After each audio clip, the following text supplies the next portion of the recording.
मी जालना महानगरपालिकेच्या माध्यमातून काही अनेक गोष्टी करण्याचं ठरवलं. तिथं फकीराव कुठे? मी जालन्यामध्ये 130 कोटी रुपयाचा भीम पार्क विपश्यना केंद्र या ठिकाणी तत्वतः मान्य केलं.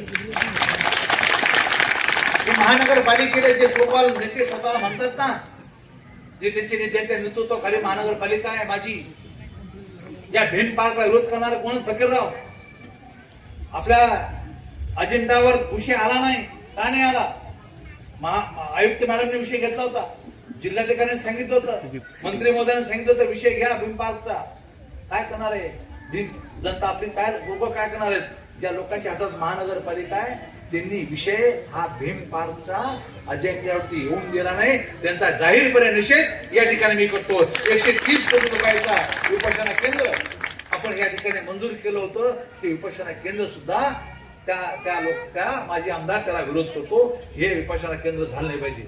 मग आंबेडकर जनतेला आणि आपल्या सर्व जनतेला मात्र निश्चितपणे आव्हान आहे की जो आपल्या जीवावरती इतके वर्ष आमदार राहिले, आपल्या जीवावरती इतके वर्ष आमदार म्हणून काम केलं, त्या भीम पार्कला विरोध करायला लाज वाटत नाही.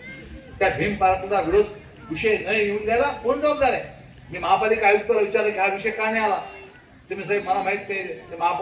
महापौरला विचारला, महापौर गायकवाडला विचार, भाऊ समजून घ्या ना, जाऊन द्या ना, आता पुढच्या वेळेस घेते ना भाऊ, पण तू यावेळेस का नाही? तर अशा पद्धतीचं गलिच्छ राजकारण या ठिकाणी सुरू झालेलं आहे. तर माझी आपल्याला विनंती आहे की आम्ही विकासाचं राजकारण करतो आणि शेवटी हे फक्त अर्जुन खोतकरला विरोध करायचा म्हणून तेवढंच फक्त बाकी